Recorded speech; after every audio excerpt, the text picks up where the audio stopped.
ഹരേ രാമ രാമ രാമ രാമ ഹരേ ഹരേ ഹരേ കൃഷ്ണ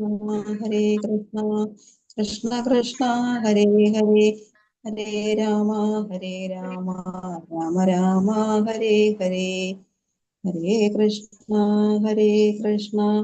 കൃഷ്ണ കൃഷ്ണ ഹരേ ഹരേ ഹരേ രാമ രാമ രാമ ഹരേ ഹരേ ഹരേ കൃഷ്ണ കൃഷ്ണ കൃഷ്ണ ഹരേ ഹരേ ഹരേ രാമ രാമ രാമ ഹരേ ഹരേ ഹരേ കൃഷ്ണ കൃഷ്ണ കൃഷ്ണ ഹരേ ഹരേ ഹരേ രാമ രാമ രാമ ഹരേ ഹരേ. കൃഷ്ണ മാതാജി ഹരേ കൃഷ്ണ. പ്രണാമം എല്ലാവർക്കും. ഹരേ കൃഷ്ണ. പ്രണാമം. ഹരേ കൃഷ്ണ. ഹരേ കൃഷ്ണ. എല്ലാവർക്കും പ്രണാമം. പ്രണാമം. ഹരേ കൃഷ്ണ. ഹരേ കൃഷ്ണ പ്രഭുജി. ഹരേ കൃഷ്ണ. രമേഷ് പ്രഭു ഹരേ കൃഷ്ണ. ഹരേ കൃഷ്ണ. എല്ലാവർക്കും പ്രണാമം. ഹരേ കൃഷ്ണ. പ്രണാമം പ്രഭുജി. ഹരേ കൃഷ്ണ. ഹരേ കൃഷ്ണ. നമുക്ക് പ്രാർത്ഥനയിലേക്ക് കടക്കാം. ഓം നമോ ഭഗവതേ വാസുദേവായ. ഓം നമോ ഭഗവതേ വാസുദേവായ. ഓം നമോ ഭഗവതേ വാസുദേവായ. ഓം നമോ ഭഗവതേ വാസുദേവായ.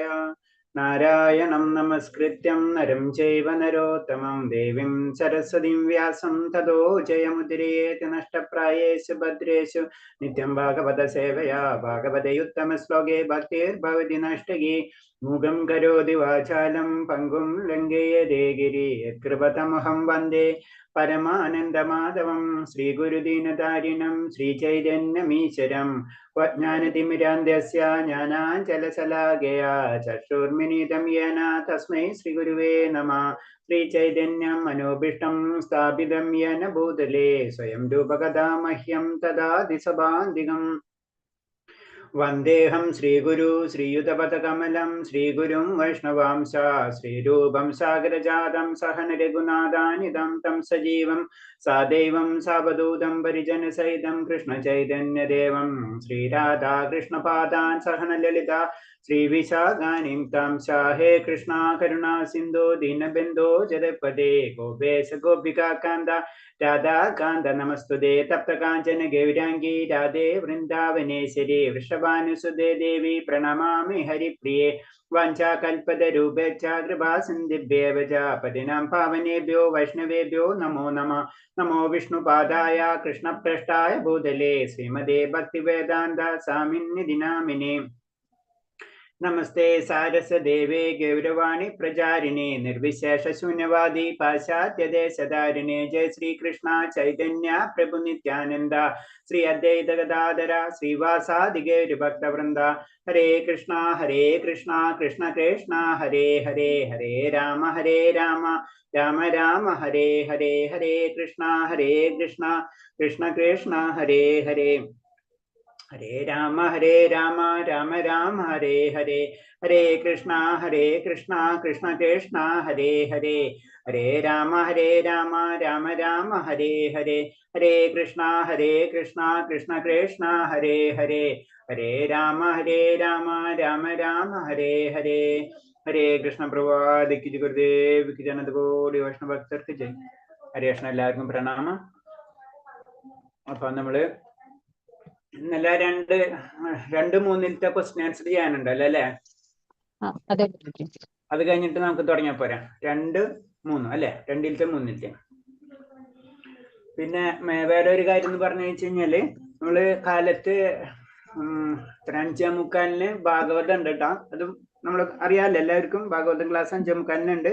ജോയിൻ ചെയ്യാൻ പറ്റുന്നവര് ജോയിൻ ചെയ്യണം കേട്ടോ. ഹരേ കൃഷ്ണ. കാരണം എന്താ വെച്ച് കഴിഞ്ഞാല് നമുക്കിപ്പോ ഭഗവത കഴിഞ്ഞു എന്താണെന്ന് കാര്യങ്ങൾ തത്വജ്ഞാനം കാര്യങ്ങളൊക്കെ മനസ്സിലായി. ഇനി ഭഗവാന്റെ കഥകളോടും കേൾക്കും തോറും നമുക്ക് എന്താണ് അതിനോട് ആഗ്രഹങ്ങൾ കൂടിക്കൊണ്ടിരിക്കും. അപ്പൊ സമയമുള്ളവര് അരമണിക്കൂറുള്ളൂ. 5:45 തൊട്ട് 6:15 വരെ ഉള്ളൂ. ഇപ്പൊ അരമണിക്കൂർ നിങ്ങളെല്ലാവരും കയറാൻ നോക്കാം. അല്ലെങ്കിൽ പിന്നെ സമയമുള്ളവരെല്ലാം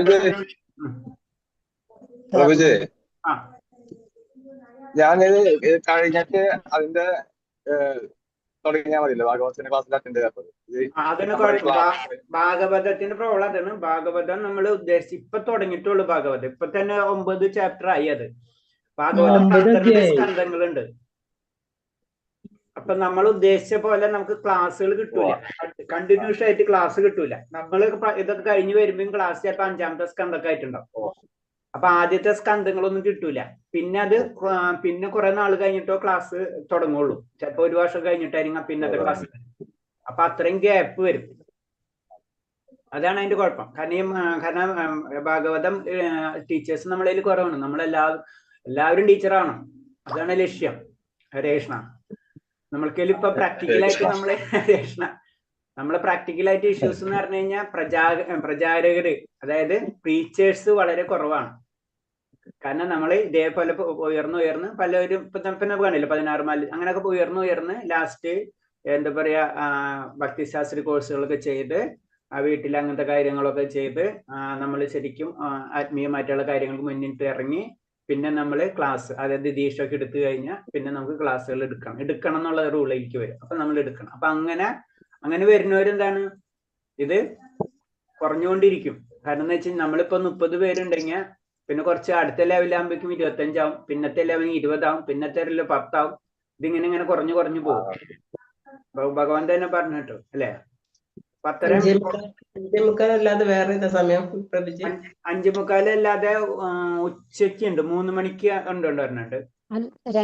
2:30 അല്ലെ. പിന്നെ 2:30 ഉണ്ട്, പിന്നെ വൈകിട്ടുണ്ട്, രാത്രി ഉണ്ട്. അതിലേതെങ്കിലും ജോയിൻ ചെയ്തുള്ള ഗുണം എന്താന്ന് വെച്ച് കഴിഞ്ഞാല് നമ്മൾ വിചാരിക്കും കോഴ്സ് കഴിഞ്ഞിട്ട്, പക്ഷെ എന്താണ് ഭാഗവത അപ്പയും കുറെ മുന്നിട്ട് പോയിട്ടുണ്ടോ. അപ്പൊ അത് കാരണം പിന്നെ അത് 2 വർഷം 5:45 ഈ ലിങ്ക് തന്നെയാണോ? ഇതിൽ കൂടി കേറാം, അല്ലാതെയും കേറാം. ഇതിൽ വേറെ ലിങ്ക് തന്നെയാണ്. അത് വേറെ ലിങ്ക് ഞാൻ മാതാജി ഒന്ന് നോക്കിയാൽ മതി, ഞാൻ ഇട്ടുതരാം, ഗ്രൂപ്പിൽ ഇട്ടുതരാം. വൈകുന്നേരത്തെ ടൈം ആ 3 ലിങ്ക് 2:30 ക്ലാസ് ഉണ്ട്. പിന്നെ 2:20 ക്ലാസ് ഈ ലിങ്കിൽ കൂടി കേറാൻ പറ്റുന്നുണ്ട്. പിന്നെ എപ്പോഴാണ് ഉള്ളത് മാതാജി? പിന്നെ രാവിലെ 5:45. വൈകിട്ടുണ്ടെന്ന് പറഞ്ഞു. വൈകിട്ട് 7:30. ഓക്കെ. അപ്പൊ അതില് കയറിക്കോളൂ ഇപ്പോഴേ തന്നെ. ഏതെങ്കിലും ഒരെണ്ണത്തിൽ നമുക്ക് 3 ടൈം ഉണ്ട്, ഏതെങ്കിലും ഒന്നിട്ടില് നിങ്ങൾ ട്രൈ ചെയ്യാം. അപ്പൊ എന്താന്ന് വെച്ച് കഴിഞ്ഞാൽ ഭാഗവതം എന്ന് പറയുമ്പോൾ നമുക്ക് അത് കണ്ടിന്യൂഷൻ 2 വർഷത്തോളം അതിങ്ങനെ പോയിക്കൊണ്ടിരിക്കും. ജൂലൈയിൽ തുടങ്ങിയത് അപ്പൊ തന്നെ 9 അധ്യായമായി. 9 അധ്യായം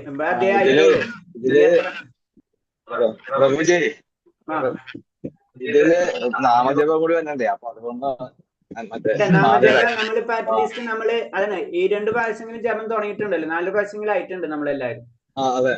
അപ്പൊ 4 പ്രാവശ്യമെങ്കിലും ആയിട്ടുണ്ടെന്ന് വെച്ചാൽ ഭാഗവതം നമുക്ക് കേൾക്കാം.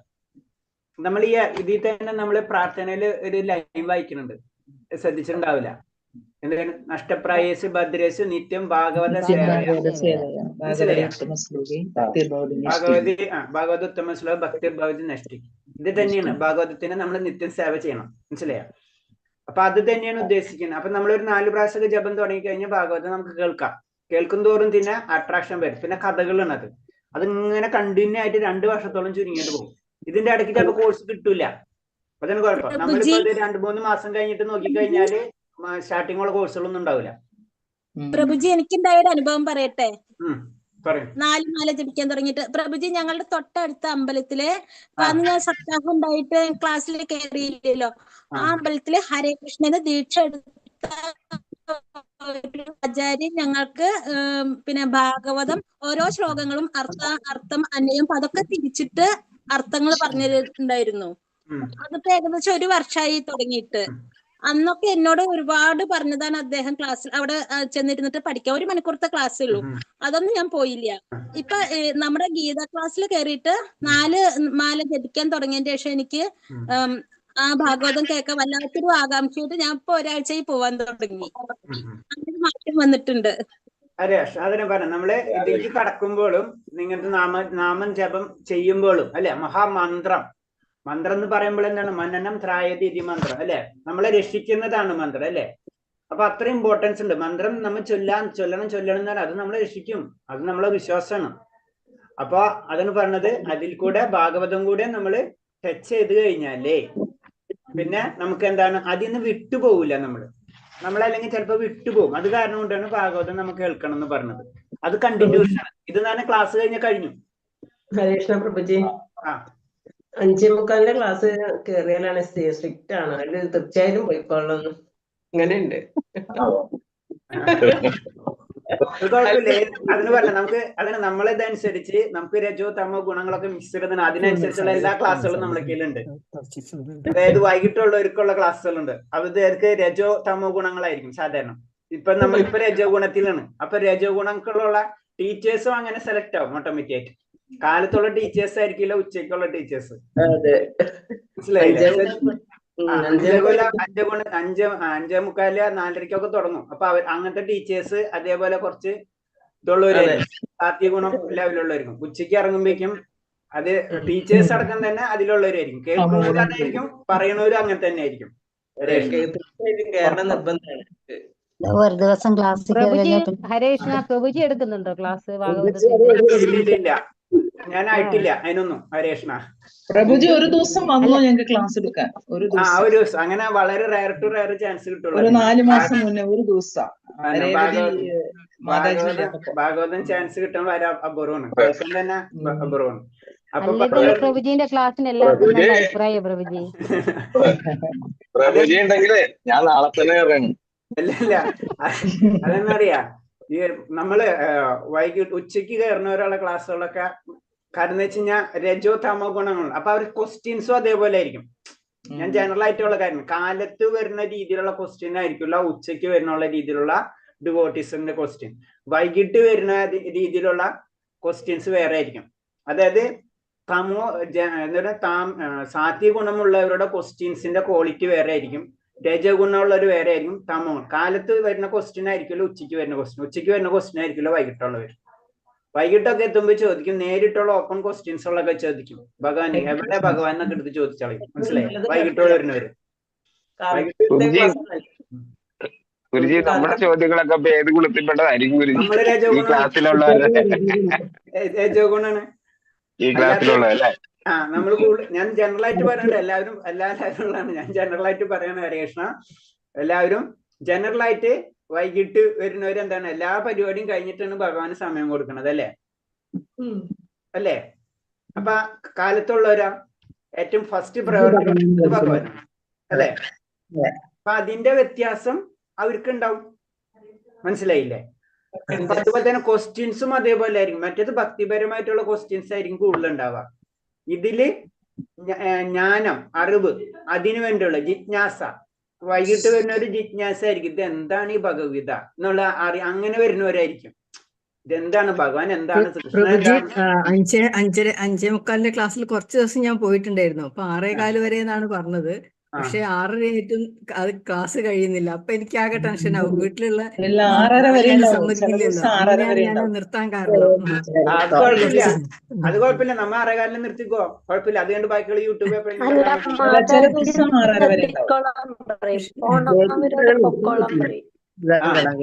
അല്ല ഞാൻ പറയുന്നത് അതല്ല. നമ്മൾക്ക് നമ്മളെ ടൈം ഉണ്ടെന്ന് വെച്ചാൽ അതേവരെ നമുക്ക് കാണാം. അത് കഴിഞ്ഞിട്ട് ക്ലോസ് ചെയ്യാം, പിന്നെ ബാക്കി യൂട്യൂബ്. അപ്പൊ അത്രയെങ്കിലും നമ്മൾ ക്ലാസ്സിൽ ഇരിക്കുമല്ലോ. ഇരിക്കാൻ പറ്റില്ല. ലേറ്റ് ആയി. അപ്പം ആകെ ടെൻഷനായി. മാതാജി മറുപടി പറഞ്ഞുകൊണ്ടിരിക്കുക. സംശയങ്ങൾക്ക് മറുപടി പറയാം. ക്ലാസ് കേറ്റും. ഉറങ്ങണവരും എണീക്കിപ്പിക്കും.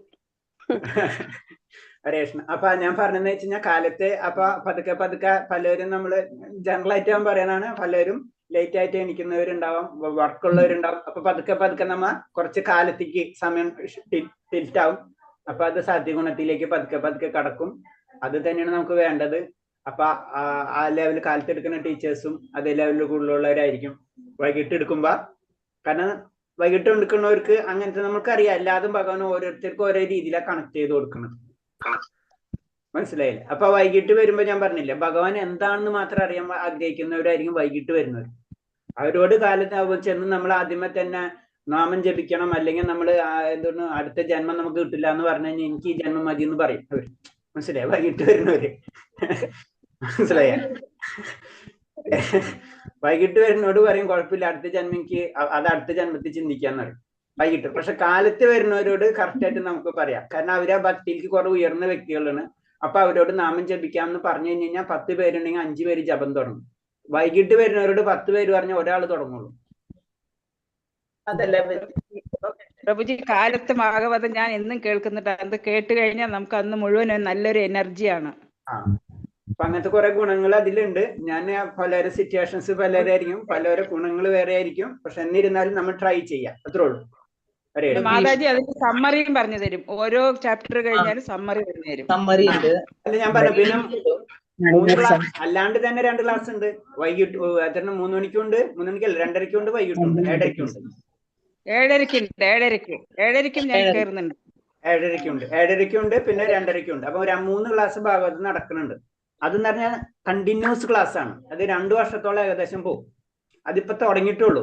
ഇനി നമുക്കത് കിട്ടില്ല. 7:30-ക്കുള്ളതും ഇതേ ലിങ്ക് തന്നെയാണോ? അത് മതി, ഞാൻ ഒന്നും കൂടെ ഗ്രൂപ്പിലിടാം.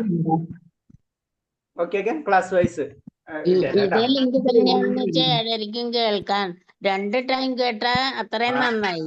ഹരേഷ്ണ മാതാജി ഫുൾ റെക്കോർഡ് ഇടുമ്പോ ഒന്നും കൂടി കേട്ടാ മതിയല്ലോ. കോമള മാതാജി ഫുൾ ടൈം ഉണ്ട് ഇവിടെ. എന്താ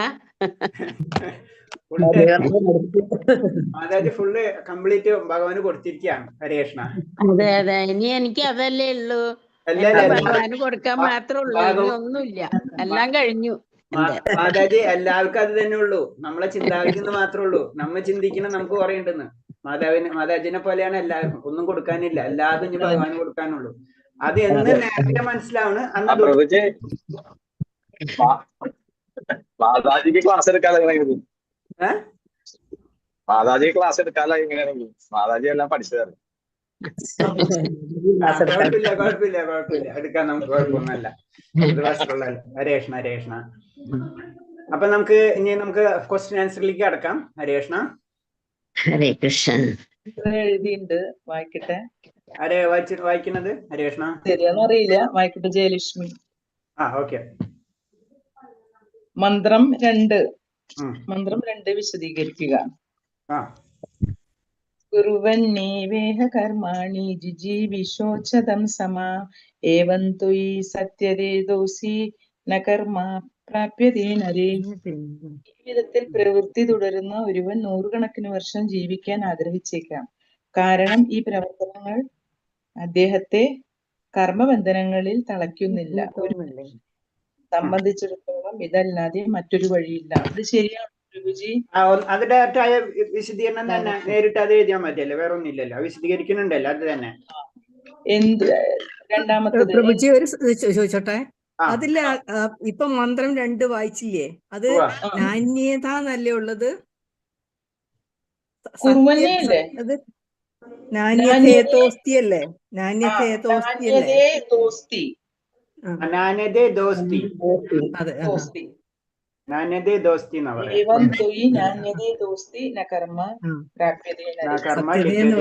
കേട്ടതാണ്. എന്തുകൊണ്ടാണ് മാതാജി ഞാൻ പറയുമ്പോൾ അത്ര പ്രൊണൗൺസിയേഷൻ കിട്ടണമെന്നില്ല കേട്ടോ ഹരേകൃഷ്ണ. അതിന്റെ ക്ലാസ്സസ് വേറെ വരുന്നുണ്ടല്ലോ, അതില് അറ്റൻഡ് ചെയ്താൽ മതി, അപ്പൊ കറക്റ്റ് ആയിട്ട് കിട്ടും നമുക്ക് കേട്ടോ. ഇതില് വരുന്നുണ്ടല്ലോ, ഇതില് നോക്കിയിട്ട് എഴുതാം. എന്തുകൊണ്ടാണ് ജീവാത്മാവ് കർമ്മബന്ധനത്തിൽ ആയിത്തീരുന്നത്? ഒരുവന്റെ കർമ്മത്താൽ അവൻ ഭൗതിക ലോകത്തിൽ തളയ്ക്കപ്പെടുന്നു. ജീവവർഗത്തിന് ജീവിതാവശ്യങ്ങൾ നേടാൻ കർമ്മം കൂടിയേ തീരൂ. അതാണോ? അതല്ലേ? വേറെ ആരെങ്കിലും എഴുതിയിട്ടുണ്ടോ കുറച്ചും കൂടി വ്യത്യാസമായിട്ട്? എന്തുകൊണ്ടാണ് ജീവാത്മാവ് കർമ്മബന്ധനത്തിൽ? കുറച്ചും കൂടെ വ്യത്യാസമായിട്ട് എഴുതിയിട്ടുണ്ട്. ഇത് തന്നെയാണ്, ജീവവർഗത്തിന് ജീവിതാവശ്യങ്ങൾ നേടാൻ കർമ്മം കൂടിയേ തീരൂ. കാരണം ഭൗതിക പ്രകൃതിയുടെ നിയമമാണത്. ശാസ്ത്രാനുസൃതമായ നിയമതർക്കം അനുസരിച്ച് പ്രവർത്തിക്കാത്ത പക്ഷം അയാൾ പ്രകൃതി നിയമത്തെ ലംഘിക്കുകയും ജനന മരണ ചക്രത്തിൽ കൂടുതൽ ബന്ധിതനായി തീരുകയും ചെയ്യുന്നു. അപ്പൊ അത് രണ്ടാമത്തെ ആദ്യത്തെ ഭാവാർത്ഥത്തിൽ തന്നെ ലാസ്റ്റ് ആയിട്ട് വരുന്നുണ്ട് അല്ലെ? ഓക്കെ, ലാസ്റ്റ് ആയിട്ട് അതിൽ വരുന്നുണ്ട്. ചുരുക്കിയത് ഇത്ര മാത്രമേ ഉള്ളൂ. നമ്മളെന്താണ് കർമ്മം ചെയ്യണം. ചുരുക്കി പറഞ്ഞു കഴിഞ്ഞാൽ കർമ്മബന്ധനമായി തീരുന്നതാണ് ഭൗതിക ലോകത്തിലേക്ക് വന്നു കഴിഞ്ഞാൽ നമ്മൾ കർമ്മ അതായത് ഭൗതിക ലോകത്തിലേക്ക് നമ്മൾ ഇറങ്ങിക്കഴിഞ്ഞാൽ കർമ്മം ചെയ്തേ കൂടും. പക്ഷെ എന്താണ് പ്രോബ്ലം? എന്താണ് നമ്മൾ എന്താണ് അതില് ഒരു ലെവലില്ലാണ്ട് ചെയ്തു കഴിഞ്ഞാല്, അതായത് അതായത് ശാസ്ത്രാനുസൃതമായ കർമ്മങ്ങൾക്ക് പ്രവർത്തിക്കാത്ത പക്ഷം നമ്മ കർമ്മം ചെയ്യണം. ഭൗതിക ലോകത്തിലേക്ക് വന്നു കഴിഞ്ഞാൽ നമ്മ കർമ്മം ചെയ്താൽ പറ്റും. പക്ഷെ എന്താണ് ചെയ്യേണ്ട രീതി ഉണ്ട്. ശാസ്ത്രാനുസരണങ്ങൾക്കനുസരിച്ചായിട്ട് കർമ്മം ചെയ്യണം. അത് ചെയ്തിട്ടില്ലെങ്കിലാണ് നമ്മൾ ഈ മരണചക്രത്തിൽപ്പെടാം. രണ്ട് പോയിന്റ് ആണ്. ഒന്ന് കർമ്മം ചെയ്യണം, പക്ഷെ ചെയ്യുന്ന കർമ്മം ശാസ്ത്രത്തിനനുസരിച്ചായിരിക്കണം.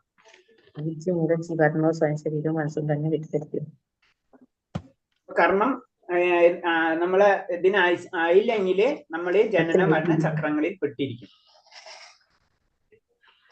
ഓക്കെ, അടുത്തത്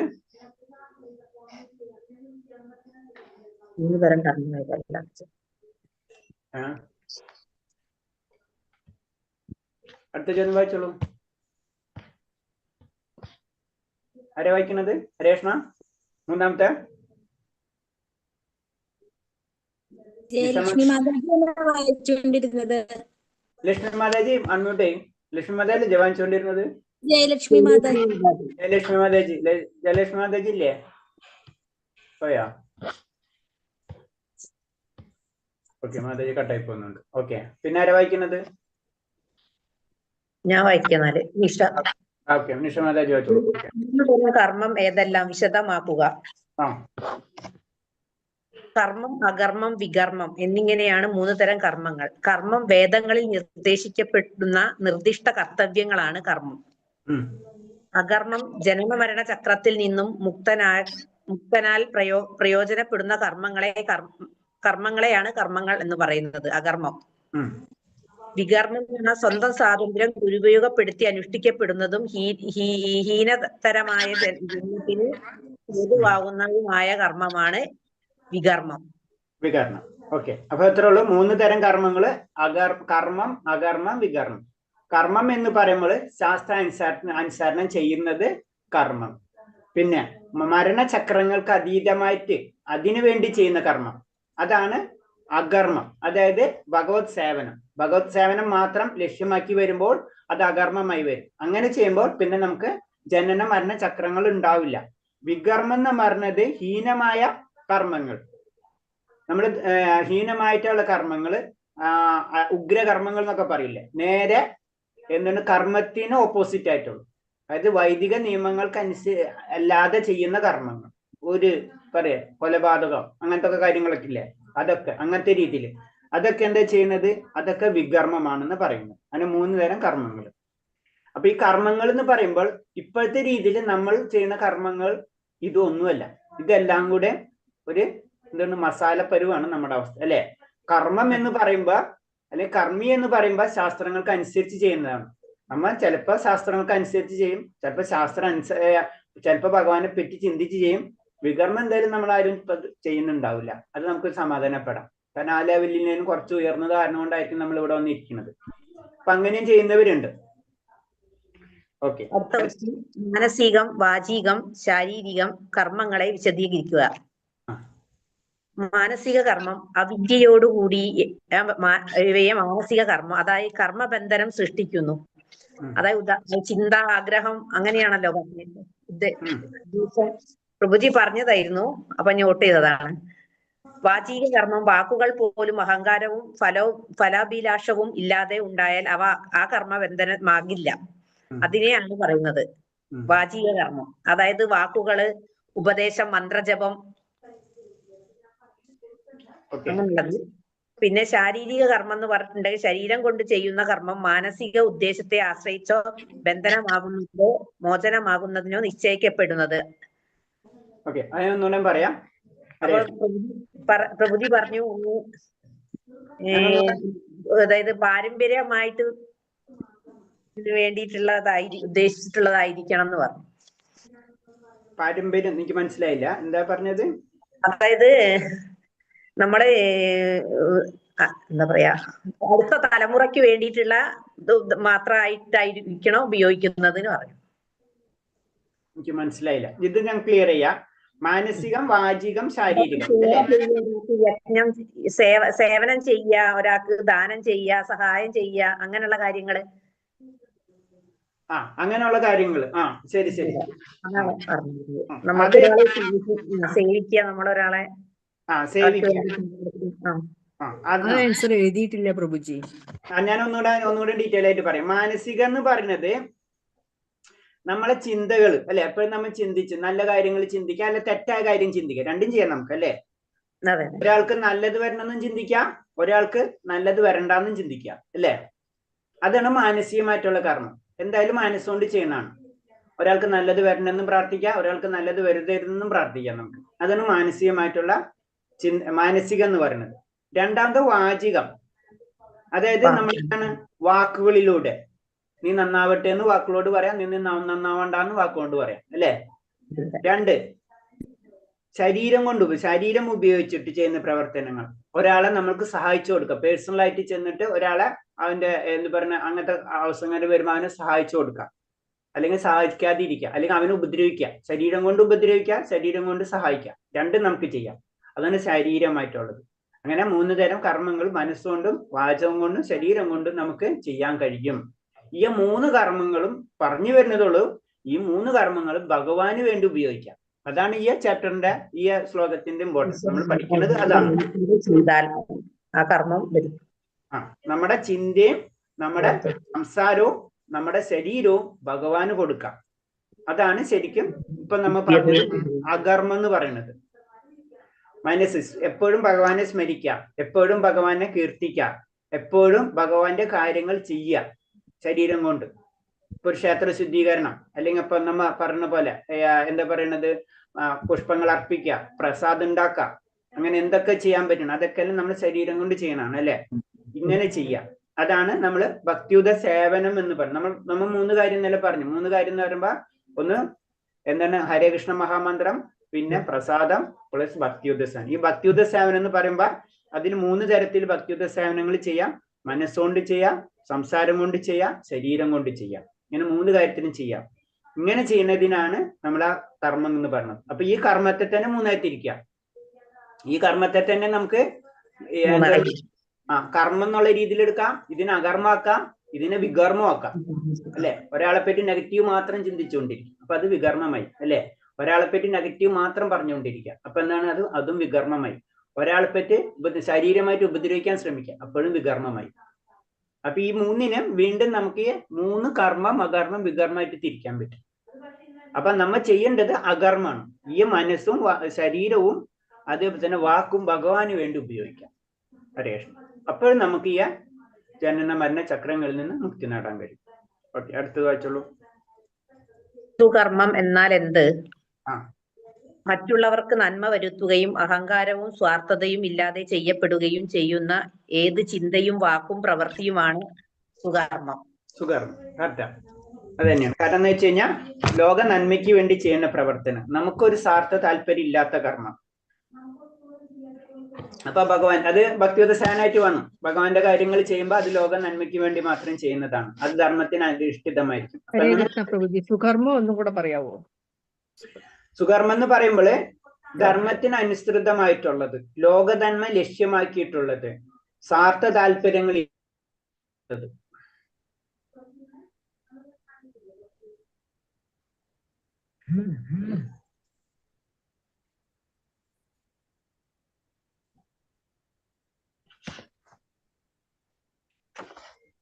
ഹരേ കൃഷ്ണ.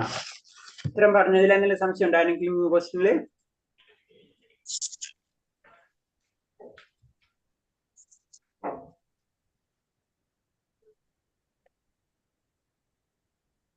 ഗുരുജിയെ 5ാമത് പറഞ്ഞത് ഒന്നുകൂടി പറയാമോ? എനിക്കൊരു കോൾ വന്നായിരുന്നു, കേൾക്കാൻ സാധിച്ചില്ല ഗുരുജി. അഞ്ചേതാ? സുകർമ്മം എന്നാൽ എന്ത്? സുകർമ്മ അല്ലെ. സുകർമ്മം എന്ന് പറഞ്ഞാൽ ധർമ്മത്തിന് അനുസൃതമായിട്ടുള്ളത്, ലോകധന്മ ലക്ഷ്യമാക്കിയിട്ടുള്ളത്, സ്വാർത്ഥ താല്പര്യമില്ലാത്തത്.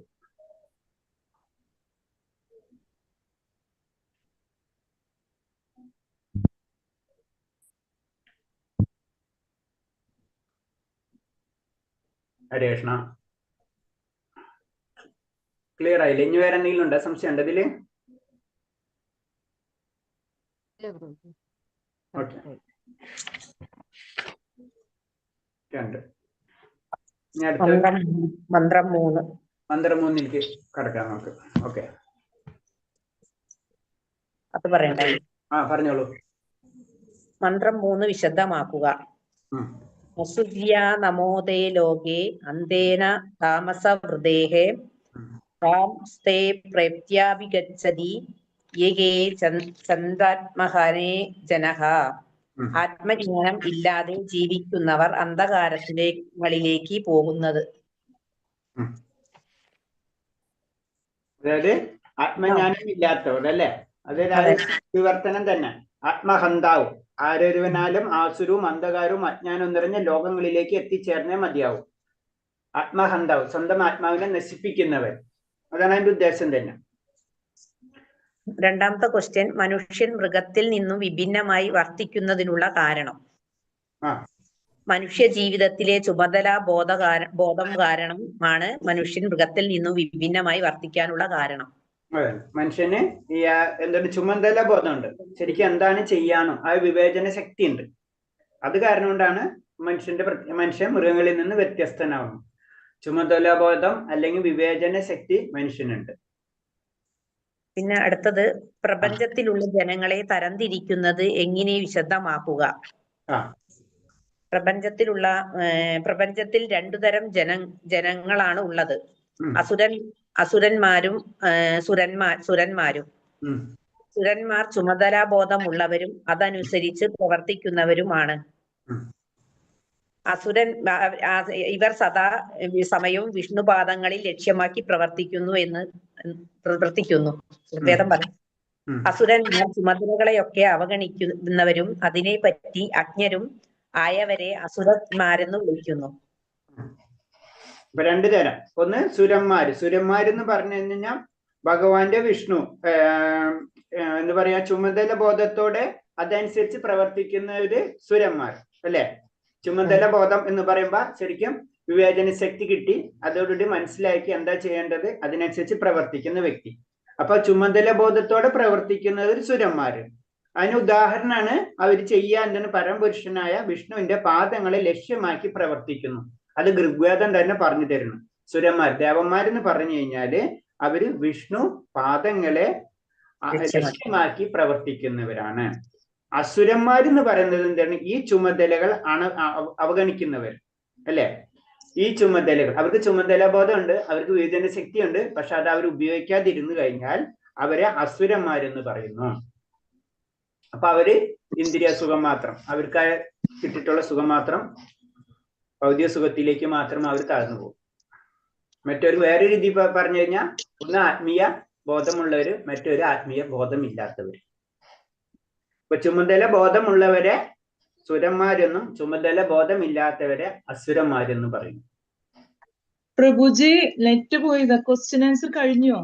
ഇല്ല കഴിഞ്ഞിട്ടില്ല. ഹരേഷ്ണ എത്രാമത്തെയാണ്? അതിൽ 2 കിട്ടണില്ല.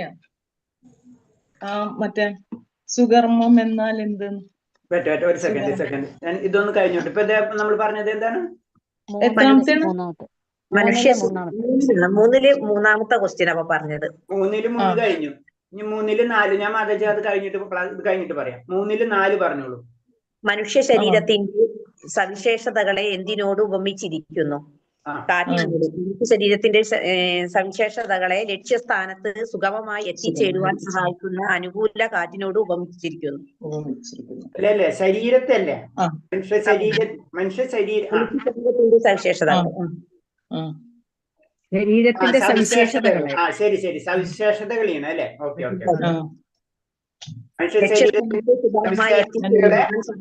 അനുകൂല കാറ്റിനോട് സവിശേഷതകളെ സുഗമമായി എത്തിച്ചേരുവാൻ സഹായിക്കുന്ന അനുകൂല കാറ്റിനോട് ഉപമിച്ചിരിക്കുന്നു. മനുഷ്യ ശരീരത്തിന്റെ പ്രത്യേകത. അപ്പൊ നമുക്ക് മനുഷ്യ ശരീരത്തിന് പല പ്രത്യേകതകളുണ്ട്. ആ പ്രത്യേകതകൾ നമ്മൾ എന്തിനു ഉപയോഗിക്കണം?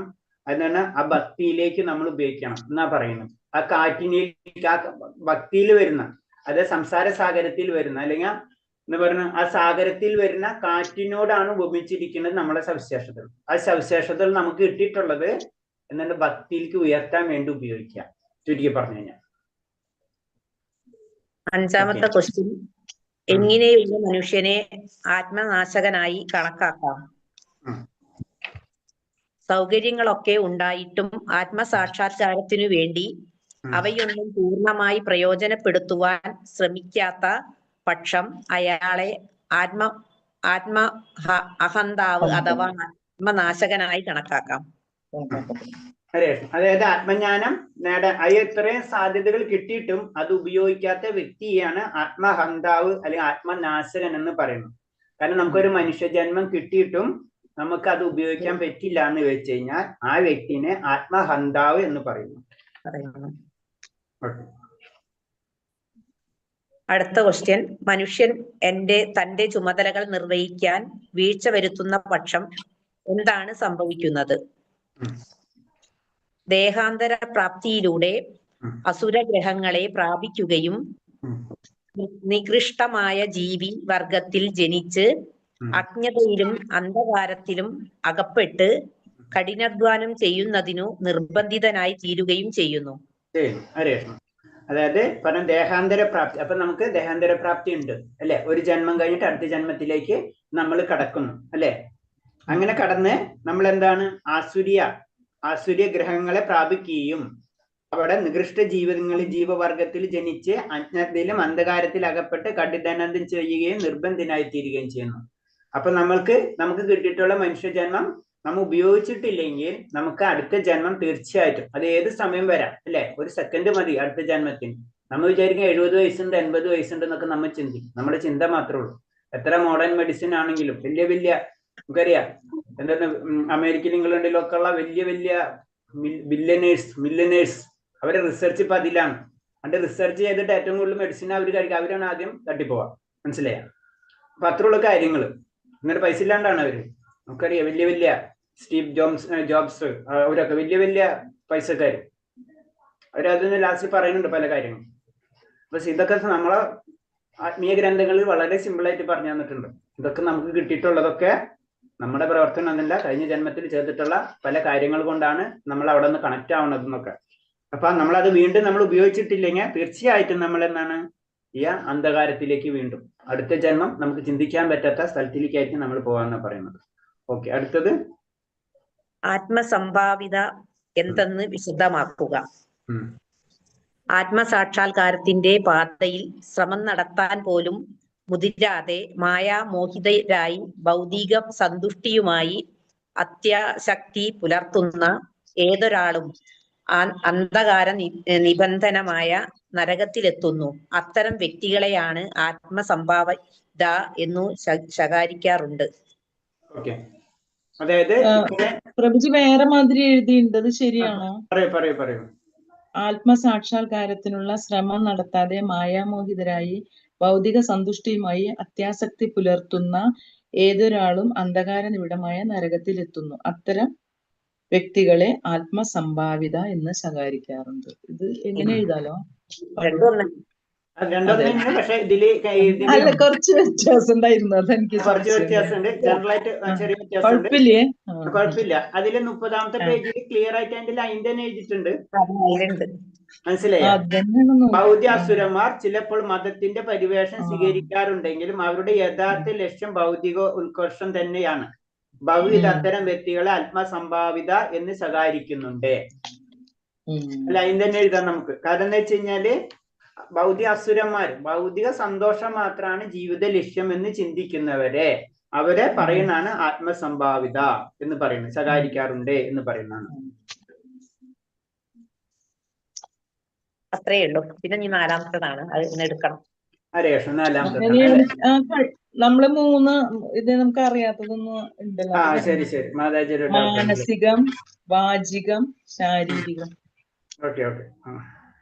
പിന്നെ സുകർമ്മം എന്നാണ്.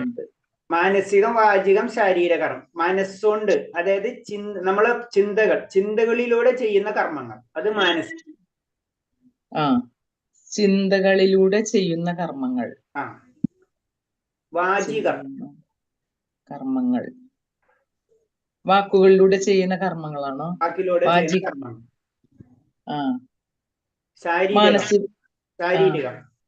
ശാരീരികമായി ചെയ്യുന്ന കർമ്മങ്ങൾ, ശരീരം ഉപയോഗിച്ച് ചെയ്യുന്ന പ്രവർത്തികൾ. ഒന്ന് മനസ്സുകൊണ്ട്, ഒന്ന് വാക്കുകൾ കൊണ്ട്, ഒന്ന് ശരീരം കൊണ്ട്. ഈ 3 രീതിയിൽ നമുക്ക് നെഗറ്റീവും ചെയ്യാം, പോസിറ്റീവും ചെയ്യാം. ഹരേ കൃഷ്ണ. വേറെ രീതി പറയണെങ്കിൽ പറ്റേ ഇതൊന്നുകൂടെ പറയാം. നമുക്ക് മനസ്സും വാചം ശരീരം ഇത് നമുക്ക് അതിൽ കൂടെ ഒരാള് എന്താണ്, നമുക്ക് ഒരാള് നല്ലത് വരണമെന്ന് ചിന്തിക്കാം, നല്ലത് വരണ്ടെന്ന് ചിന്തിക്കാം, രണ്ടും ചിന്തിക്കാം. പിന്നെ ഒരു ചിന്താഗതി കൊണ്ട് അതെന്താ ബാക്കിയെന്ന് അറിയാം. മനസ്സ് വാച ശരീരം, മനസ്സും ശരീരം. ഇത് മനസ്സുകൊണ്ട് നമുക്ക് ഒരാൾ നന്നാവണമെന്ന് ചിന്തിക്കാം, ഒരാൾ കേടാവണമെന്ന് ചിന്തിക്കാം, രണ്ടും ചിന്തിക്കാം അല്ലേ. ഒരാളെ നമുക്ക് വഴക്ക് പറയാം വായുണ്ട് അല്ലേ. അതേപോലെ തന്നെ നല്ലൊരു സ്നേഹത്തിലും പെരുമാറാം, നല്ല സംസാരം നല്ല രീതിയിൽ ഉപയോഗിക്കും, അത് വാചകം. ശരീരം കൊണ്ട് ഒരാളെ ഉപദ്രവിക്കാം അല്ലെങ്കിൽ അയാളെ സേവിക്കാം, ഇത് നമുക്ക് ചെയ്യാം അല്ലേ. അപ്പൊ ഇതിന് പുണ്യവും കിട്ടും, പാപം കിട്ടും. പാപം ചെയ്ത പാപം, പുണ്യം ചെയ്ത പുണ്യം. ഇതിൽ വരാത്തൊരു കാര്യം കൂടെ നമുക്ക് ചെയ്യാം. എന്താണെന്നറിയാം, നമ്മ കർമ്മം അകർമ്മം ഒക്കെ പഠിച്ചു. അകർമ്മം എന്ന് പറയുമ്പോൾ എന്താണ്, മനസ്സ് വാക്ക് ശരീരം ഉപയോഗിച്ച് ഭഗവാനെ സേവിക്കാം. മനസ്സിലായ? അത് വരുമ്പോ അത് അകർമ്മമായി. മനസ്സിലായി? അപ്പൊ ഈ നമ്മൾ ചെയ്യേണ്ടത് പറഞ്ഞത് ഈ മനസ്സ് വാചകം ശരീരം ഉപയോഗിച്ചിട്ട്, വാക്ക് ഉപയോഗിച്ചിട്ട് നമ്മൾ ഭഗവാനെ സേവിക്കാനാണ് നമ്മൾ ചെയ്യേണ്ട കർമ്മം.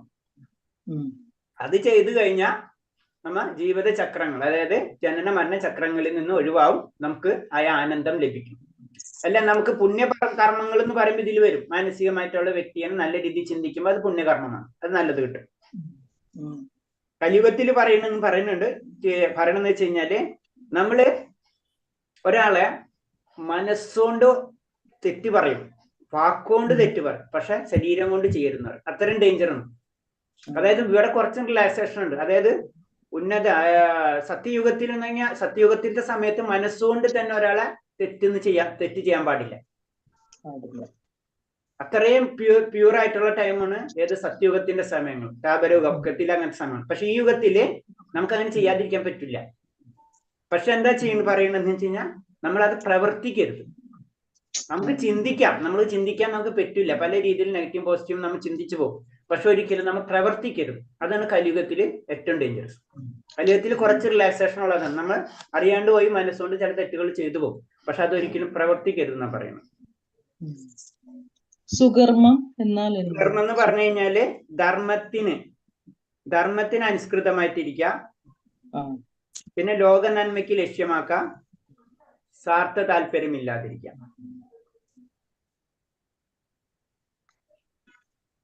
ലോക നന്മ, ധർമാനുസൃതം, സ്വാർത്ഥ താല്പര്യം ഇല്ലാതിരിക്കുക.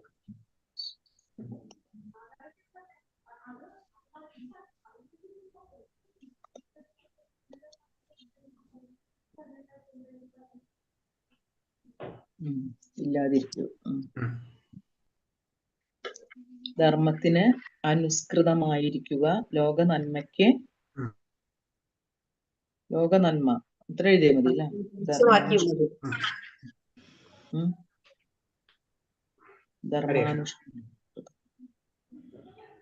അപ്പൊ നമുക്ക് ഇനി 4ാമത്തെ ശ്ലോകം എടുക്കാം. റെഡി അല്ലേ? ബാക്കിയൊന്നും ഇല്ലല്ലോ, ക്ലിയർ അല്ലേ?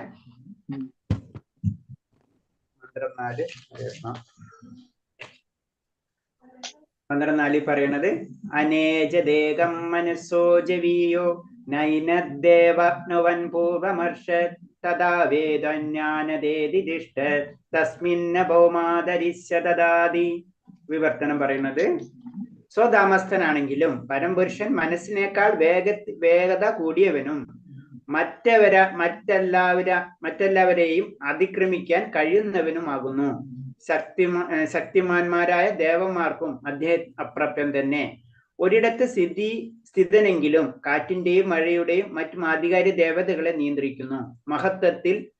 മഹത്വത്തിൽ അവിടെ നിന്ന് സകലതിനെയും അതിശയിപ്പിക്കുന്നു. അപ്പൊ ഭഗവാന്റെ ശക്തി അത് ഉപനിഷത്തിലാണ് പറയുന്നത്, വേറെ എവിടെയല്ല ക്ലിയർ ആയിട്ട് പറയുന്നത്. അപ്പൊ അത് ക്ലിയർ ആയിട്ട് പറഞ്ഞു ഭഗവാന് സ്വധാമസ്ഥൻ. അപ്പൊ എന്താണ്? ഭഗവാൻ ഒരു ധാമമുണ്ട്. പരമപുരുഷൻ ഭഗവാൻ മനസ്സിനേലും വേഗത്തിൽ കൂടിയാണ്. നമ്മൾ ചിന്തിക്കണേലും വേഗത്തിലായിരിക്കും ഭഗവാന്റെ പ്രവർത്തനം. നമ്മൾ ചിന്തിച്ചു കഴിഞ്ഞാൽ അവിടെ എത്തും ഭഗവാൻ. ചിന്തിക്കണേലും മുന്നേ നമ്മൾ ചിന്തിക്കുന്നത് തന്നെ ഭഗവാൻ അറിയാം. അതാണ് പ്രത്യേകത. മറ്റെല്ലാവരെയും അതിക്രമിക്കാൻ കഴിയുന്നവനാണ്. അതായത് എല്ലാവരെയും മുന്നിലായിരിക്കും ഭഗവാൻ എപ്പോഴും. ശക്തമാനായ ദേവന്മാർക്കും അദ്ദേഹം അപ്രാപ്തൻ തന്നെ. ദേവന്മാർക്ക് പോലും അദ്ദേഹത്തെ കിട്ടില്ല. നമ്മളിത് ഇതിന് ദേവന്മാരാണ് ഏറ്റവും മുൻപന്തിയിലുള്ളത്. ആ ദേവന്മാർക്ക് പോലും അദ്ദേഹം എന്താണെന്ന് മനസ്സിലാവില്ല. അതാണ് അദ്ദേഹത്തിന്റെ കഴിവ്. ഒരിടത്ത് സ്ഥിതിയില്ല. ഭഗവാൻ നിൽക്കുന്നത് ഒരു സ്ഥലത്താണ്. പക്ഷെ എന്താണ്, കാറ്റിന്റെയും മഴയുടെയും മറ്റും അതിദേവതകളെ നിയന്ത്രിക്കും. ഈ പ്രകൃതി എന്നത് എല്ലാത്തിനെയും നിയന്ത്രിക്കുന്നത് ഭഗവാനാണ്. മഹത്വത്തിൽ അവിടുന്ന് സകലതിനെയും അതിശയിപ്പിക്കുന്നു. മഹത്വം, ഭഗവാന്റെ മഹത്വം നമുക്ക് ചിന്തിക്കാനേ പറ്റില്ല. അത്ര അതിശയകരമായിരിക്കും ഭഗവാന്റെ ഓരോ പ്രവർത്തനങ്ങൾ എന്ന് പറയാണ്. അപ്പൊ ഇത് പറയുന്നത് എന്താണ്, ഭഗവാന്റെ ശക്തി എന്താണെന്ന് 4ാം മന്ത്രത്തില് നമുക്ക് പറഞ്ഞത്. ഇതാണ് ഭഗവാൻ. അതെന്ന് പറഞ്ഞത് ഈ യുക്തിക്കനുസരിച്ച് നമുക്കിത് ടൈപ്പ് ചെയ്യാൻ പറ്റില്ല. ഈ ശ്ലോകം നേരിട്ട് 8:30 ക്ലാസ്സിൽ എടുത്തു കഴിഞ്ഞാൽ അവർ അന്ന് തന്നെ നിർത്തിപ്പോകും. അല്ലെങ്കിൽ ക്വസ്റ്റ്യൻ തന്നെ ആയിരിക്കും. മനസ്സിലായില്ലേ? ഇത് ആ കാലത്തെ ക്ലാസ്സിൽ എടുക്കാം, കുഴപ്പമില്ല. ഭഗവാൻ അക്സെപ്റ്റ് ചെയ്തിട്ടുണ്ടാവും. വൈകിട്ട് ക്ലാസ്സിൽ ഇതേപോലെ ഒന്നും പറയാൻ പറ്റില്ല. അതിന് വേറെ ലോജിക്കൊക്കെ പറഞ്ഞു കൊടുക്കണം. അതാണ് ഭഗവത വേറെ സ്റ്റൈലിലാണ് ക്ലാസ് എടുക്കുക. അവിടെ കാലത്ത് എടുക്കുന്ന സ്റ്റൈലായിരിക്കില്ല, വൈകിട്ട് എടുക്കുന്ന സ്റ്റൈല്. രണ്ടാണ് അല്ലെ? സ്റ്റുഡൻസിനനുസരിച്ച്, നമ്മൾ ടീച്ചേഴ്സ് അങ്ങനെയല്ലേ, സ്റ്റുഡൻസിനനുസരിച്ചാണ് മാറ്റർ കൊണ്ടുപോവുക. അപ്പൊ അതേപോലെയാണ്. അപ്പൊ ഇത് പറഞ്ഞു, അത് തന്നെയാണ് നമ്മളെ പാറ്റേൺ അങ്ങനെ തന്നെ ഡിസൈൻ ചെയ്ത് വെച്ചിട്ടുള്ളത്. ലെവൽ 1 ജസ്റ്റ് എന്താണെന്ന് അറിയാം. ഇൻട്രസ്റ്റ് ഉള്ളൊരു ലെവൽ 2 ഇരിക്കുക. പിന്നെ ഇൻട്രസ്റ്റ് ഉള്ളതിൽ 3ാമത്തെ ലെവലിൽ വരുമ്പോ ആദ്യ വിശ്വാസിയും പിന്നെ ശുദ്ധപ്പെട്ടില്ല. കുറച്ചും കൂടെ സത്യം, ഇത് സത്യമാണെന്ന് തെളിയിക്കണം. അത് കഴിഞ്ഞിട്ടാണ് പിന്നെ ഭക്തിയിലേക്ക് കടക്കണുള്ളൂ. അതിന് ഉപദേശാമൃതവും ഭക്തിരസാമൃതവും ഉണ്ട്. അതിൽ ക്ഷേത്രത്തിൽ പോകണം, ക്ഷേത്രത്തിൽ ഇങ്ങനെ ചെയ്യണം, ഇങ്ങനെ പൂജ ചെയ്യണം, 4 പ്രാവശ്യം റൗണ്ട് ചെയ്യണം, 3 പ്രാവശ്യം കറങ്ങണം, ഇതൊക്കെ പറഞ്ഞിട്ടുള്ള കാര്യങ്ങളുണ്ട്. മനസ്സിലായി? കാലത്ത് എണിക്കണം, കുളിക്കണം, അങ്ങനത്തെ കാര്യങ്ങളൊക്കെ ഡീറ്റെയിൽ ആയിട്ട് പറയണം. അപ്പൊ ഭക്തന്മാര് ആയതിനു ശേഷം അത് തുടക്കാൻ പാടുള്ളൂ. അല്ലെങ്കിൽ നേരിട്ട് അത് എടുത്തു കഴിഞ്ഞാലോ ആകെ പ്രശ്നമാണ്. അപ്പൊ ഭഗവാന്റെ ശക്തി ഇതാണ് സത്യം. നമ്മുടെ വേദം സത്യമാണെങ്കിൽ, വേദത്തിൽ വിശ്വസിക്കുന്നുണ്ടെങ്കിൽ, ഈശവാസി സത്യമാണെങ്കിൽ, ഈശവാസി ഉപനിഷത്തിൽ വിശ്വസിക്കുന്നുണ്ടെങ്കിൽ ഇതാണ് സത്യം, ഇതാണ് ഭഗവാൻ എന്ന് നമ്മളോട് പറഞ്ഞു തരാണ്. ഭാവാർത്ഥം: മാനസിക ഊഹാപോഹങ്ങളുടെ ഭഗവാനെ അറിയാൻ കഴിയില്ല. എന്ത് എക്സ്പീരിയൻസ് വെച്ച്, കാരണം നമുക്കത് ഗ്രഹിക്കാനുള്ള ശക്തി ഇല്ല. വളരെ സിമ്പിളാണ്. നമ്മൾ ചിന്തിക്കുന്ന രീതി ആയിരിക്കില്ല ഒരു പൂച്ച ചിന്തിക്കുക, അല്ലെങ്കിൽ അതിനേടുള്ള കൃമികീടങ്ങൾ ചിന്തിക്കുക, അല്ലെ? കാരണം എല്ലാവർക്കും അതിൻ്റെ രീതിയിലുള്ള ബുദ്ധി വ്യത്യാസമാണ്, ചിന്തിക്കാനുള്ള കഴിവും വ്യത്യാസമാണ്. അത് കാരണം കൊണ്ട് നമ്മളെ ചിന്താശക്തി അത്രേ ഉള്ളൂ. അത് കാരണം ആ ചിന്താശക്തി വെച്ചിട്ട് നമുക്ക് ഒരിക്കലും പിടിക്കാൻ പറ്റില്ല. അതിനൊരു എക്സാമ്പിൾ പറഞ്ഞിട്ടുണ്ട്. പൊട്ടക്കണത്തിൽ കിടക്കുന്ന ഒരു തവള, ഒരു കിണറ്റിൽ ചെറിയ തവളയുണ്ട്. ആ തവള കിണറ്റിൽ കിടക്കണം. അപ്പൊ സമുദ്രത്തിൽ നിന്ന് വന്നിട്ടുള്ള ഒരു തവള ആ കിണറ്റിൽ വീണു. കേട്ടിട്ടുണ്ടാവുന്ന അറിയില്ല, കിണറ്റിൽ വീണു. അപ്പൊ സമുദ്രത്തിൽ നിന്ന് വന്ന തവളനോട് ഈ പൊട്ടക്കിണറ്റിൽ കിടക്കുന്ന തവള ചോദിച്ചു, സമുദ്രം എങ്ങനെയുണ്ടെന്ന് ചോദിക്കും. എന്നിട്ട് പറയുന്നതാണ്, ഈ കിണറിനേലും വലിപ്പുണ്ടോന്ന്. മനസ്സിലായ? അതാണ് അവസ്ഥ നമുക്ക്. അപ്പൊ നമ്മുടെ ലിമിറ്റഡ് ആണ് നമ്മളെ ബുദ്ധി എന്ന് പറയുന്നത്. കാരണം അതിനേലും വലിപ്പം ആ തവള കണ്ടിട്ടില്ല. മനസ്സിലായി? അപ്പൊ സമുദ്രത്തെ തവള എന്തിനാ കിണറിനെ വെച്ച് താരതമ്യം ചെയ്യാനേ നമുക്ക് പറ്റുള്ളൂ. അതാണ് നമ്മൾ പറഞ്ഞ ഊഹാബോഹങ്ങൾ കൊണ്ട് ഭഗവാനെ അറിയാൻ കഴിയില്ല. ഭഗവത് കാരുണ്യത്തിന് അവിടുത്തെ ഭക്തന്മാർക്ക് മാത്രമേ അറിയാൻ കഴിയുള്ളൂ. ഭക്തന്മാർക്ക് മാത്രമേ ഭഗവാൻ എന്താണെന്ന് അറിയാൻ കഴിയുള്ളൂ എന്ന് പറഞ്ഞു. അത് അനുഭവിക്കണം, അല്ലെ? പാൽപ്പായസം ഫ്രണ്ടിൽ കൊണ്ടുവച്ചിട്ട് കാര്യമില്ല, അത് കുടിച്ചു കഴിഞ്ഞാലേ നമുക്ക് അറിയാൻ പറ്റുള്ളൂ അതിന്റെ മധുരം എന്ന് പറഞ്ഞാൽ അനുഭവമാണ്. ശരിക്കും അനുഭവിച്ചാല് ഭഗവാനെ നമ്മൾ അനുഭവിച്ച് തന്നെ അറിയണം. കാറ്റിന്റെയോ മനസ്സിന്റെയോ വേഗത്തിൽ 100 കണക്കിന് വർഷങ്ങൾ സഞ്ചരിച്ചാലും പരമസത്യത്തെ വളരെ വിദൂരമായി മാത്രം അറിയാൻ കഴിയും എന്ന് ബ്രഹ്മസംഹിത വ്യക്തമാക്കുന്നു. ബ്രഹ്മസംഹിതയില് ക്ലിയർ ആയിട്ട് പറയുന്നുണ്ട് പല കാര്യങ്ങളും. ഇതേപോലെ തന്നെ അതില് ബ്രഹ്മാവ് ഭഗവാനെ സ്തുതിക്കുന്നതാണ് ബ്രഹ്മസംഹിത. അപ്പൊ അതിൽ പറയുന്നത് ഇതാണ്, എത്ര വേഗത്തിൽ സഞ്ചരിച്ചാലും ഭഗവാനെ കിട്ടില്ല. എത്ര വലിയ ഇതാണ് മോഡേൺ സയൻസ് ഒന്നും എവിടെ എത്തൂല. ഈ പ്രപഞ്ചം പോയിട്ട് നമ്മൾ ചന്ദ്രനിൽ തന്നെ എത്താൻ പറ്റണില്ല. എത്ര സയൻസ് എന്നാലും എത്തൂല. ഒക്കെ നമുക്ക് സയൻസ് കുറച്ച് ഐഡിയ കിട്ടുമ്പോൾ മനസ്സിലാവും സയൻസിന്റെ ലിമിറ്റേഷൻസ് എന്താണെന്ന് മനസ്സിലാവും. അപ്പൊ അതാണ്. അപ്പൊ എത്ര വർഷങ്ങൾ സഞ്ചരിച്ചാലും പരമസത്യത്തെ വളരെ വിദൂരമായി മാത്രമേ അറിയാൻ കഴിയൂന്ന് ബ്രഹ്മസംഹിത പറയുന്നു. പരമപുരുഷൻ കൃഷ്ണലോകം ഗോലോകം എന്നറിയപ്പെടുന്ന തന്റെ അധ്യാത്മധാമത്തിൽ സ്ഥിതനായി തന്റെ ലീലകളിൽ ഏർപ്പെട്ടിരിക്കുന്നു. ഭഗവാൻ തന്റെ ലോകത്ത് ആ ലീലകളിൽ അധ്യാത്മ ലോകത്തിലെ ലീലകളിൽ ഏർപ്പെട്ടിരിച്ചുകൊണ്ടിരിക്കുകയാണ് പറയുന്നത്. എപ്പോഴും ആനന്ദത്തിലായിരിക്കും ആ സമയത്ത് അവിടെ ഭഗവാൻ. ഒരിടത്ത് സ്ഥിതിനെങ്കിലും തന്റെ ചൂടും പ്രകാശവും എല്ലാ സ്ഥലത്തും വ്യാപിക്കാൻ കഴിയും. അതേപോലെ തന്നെ സ്വധാമത്ത് സ്ഥിതി ചെയ്തുകൊണ്ട് തന്നെ തന്റെ വൈവിധ്യമാർന്ന ശക്തി വിശേഷങ്ങളെ വ്യാപിക്കാനും കഴിയും. അപ്പൊ എവിടെയാണ് ഭഗവാൻ ഒരു സ്ഥലത്താണ് ഇരിക്കുന്നത്, പക്ഷെ എന്നാലും ഭഗവാന്റെ ശക്തി എല്ലായിടത്തും ഉണ്ട്. സൂര്യൻ പ്രകാശം കിട്ടണ പോലെ, സൂര്യൻ ഒരു സ്ഥലത്താണ്, പ്രകാശം നമ്മൾ അനുഭവിക്കുന്നുണ്ട് അല്ലെ എന്നത് പറഞ്ഞ പോലെ ഭഗവാൻ ഒരു സ്ഥലത്താണെങ്കിൽ ഭഗവാന്റെ ശക്തി എല്ലായിടത്തും നിറഞ്ഞു നിൽക്കുന്നുണ്ട്. നമുക്കത് മനസ്സിലാവില്ല എന്ന് മാത്രമേ ഉള്ളൂ. അതാണ് ഭഗവാൻ ഒരു സെക്കൻഡ് എന്ത് കാര്യം നടക്കുന്നുണ്ടെങ്കിൽ അറിയാൻ പറ്റുമെന്ന് പറഞ്ഞതിന്റെ കാരണം. പരംപുരുഷന്റെ ശക്തി വിശേഷങ്ങളെ മൂന്നായി തരംതിരിക്കാം. ഭഗവാന്റെ ശക്തികളെ കുറെ സെക്ഷൻസ് ഉണ്ട്. അതിൽ ഫസ്റ്റ് ഒരു ജനറൽ ആയിട്ട് പറയുമ്പോൾ ഭഗവാന്റെ ശക്തിനെ പറയുന്നത് അന്തരംഗ ശക്തി, തടസ്സ ശക്തി, ബഹിരംഗ ശക്തി. ഇങ്ങനെ 3 ശക്തിയായിട്ട് തരംതിരിക്കാം. നമ്മൾ പറഞ്ഞിട്ടില്ലേ ഇത്? പഠിച്ചതാണ്. ഓക്കെ. അന്തരംഗ ശക്തി, തടസ്സ ശക്തി, ബഹിരംഗ ശക്തി.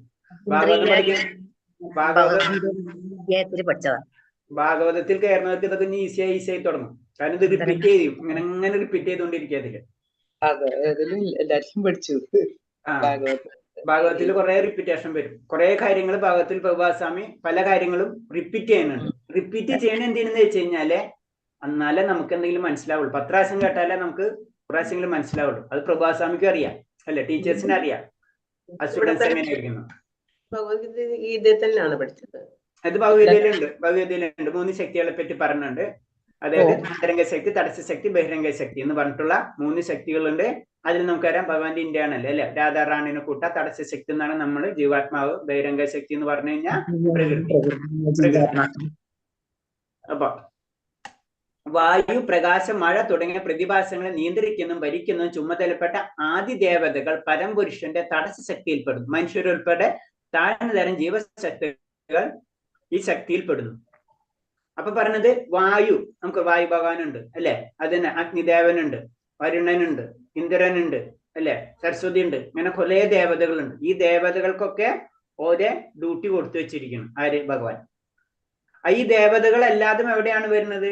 ഭഗവാന്റെ അന്തരംഗ ശക്തിയിലാണോ, ബഹിരംഗ ശക്തിയിലാണോ, തടസ്സ ശക്തിയിലാണോ?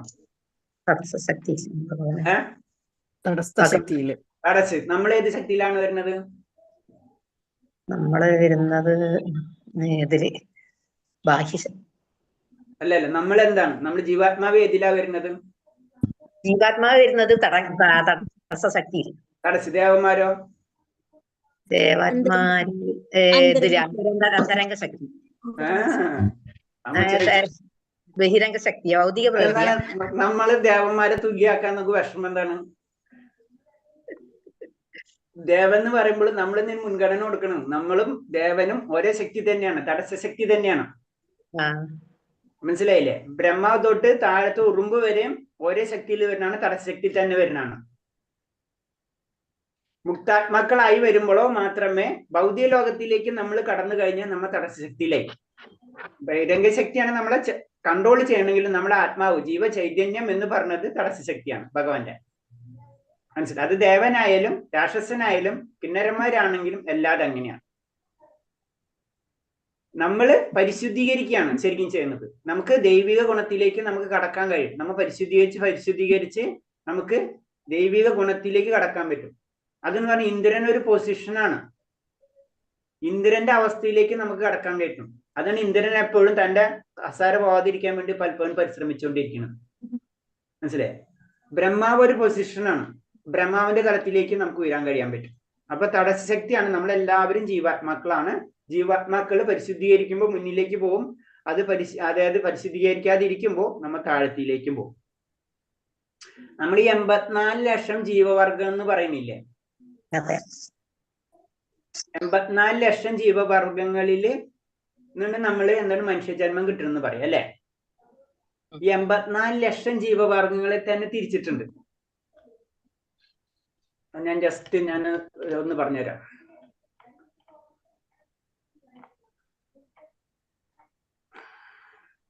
നാല് ലക്ഷം ജീവവർഗങ്ങളില് 4 ലക്ഷമാണ് നമ്മൾ മനുഷ്യവർഗം ഉള്ളത്. 4 ലക്ഷം. അത് 4 ലക്ഷം എന്ന് പറഞ്ഞു കഴിഞ്ഞാല് അതിൽ തന്നെ ദേവന്മാര് വരും. ഈ 84 ലക്ഷം ജീവവർഗങ്ങളില് ഞാനത് നോക്കിയിട്ട് പറയാം.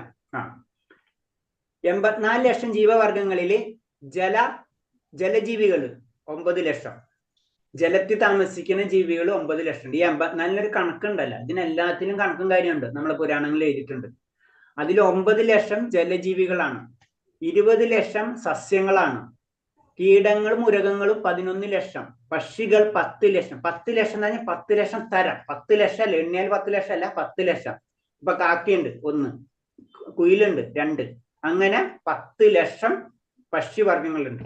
അതേപോലെ തന്നെ മൃഗങ്ങള്, ആന, കുതിര, അങ്ങനെ എണ്ണി വരുമ്പോ 30 ലക്ഷം കാണാൻ പറ്റുന്നതാണ്. മനുഷ്യൻ 4 ലക്ഷം ഉണ്ട്.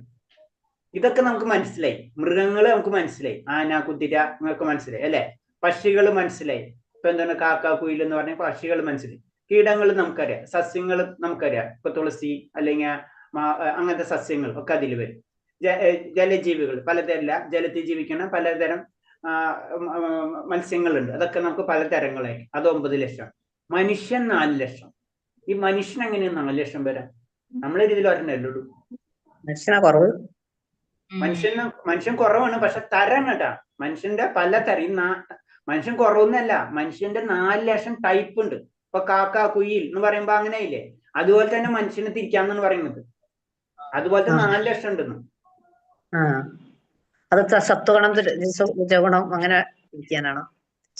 അതിന് പറഞ്ഞു. ഇപ്പൊ നമ്മൾ എന്താണ് ഇപ്പൊ നമ്മൾ പഠിച്ചില്ലേ, നമ്മളിപ്പോ തടസ്സശക്തി, ദേവന്മാരടക്കം തടസ്സശക്തി പെടുന്നു, മനസ്സിലായില്ലേ?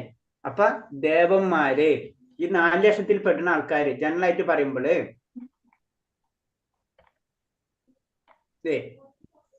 ഗന്ധർവന്മാര്, കിന്നരന്മാര്, യക്ഷന്മാര്, സിദ്ധന്മാര്, വിദ്യാധരന്മാര്, ചാരണന്മാര്, ഇതൊക്കെ എന്താണ് ഈ 4 ലക്ഷത്തിൽ പെടുന്നതാണ്.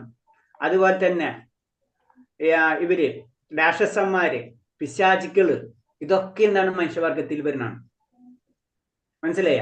അപ്പൊ നമ്മളെ പ്യൂരിഫിക്കേഷൻ അനുസരിച്ച് നമ്മൾ മുകളിലത്തെ ലോകങ്ങളിലേക്ക് പോകും.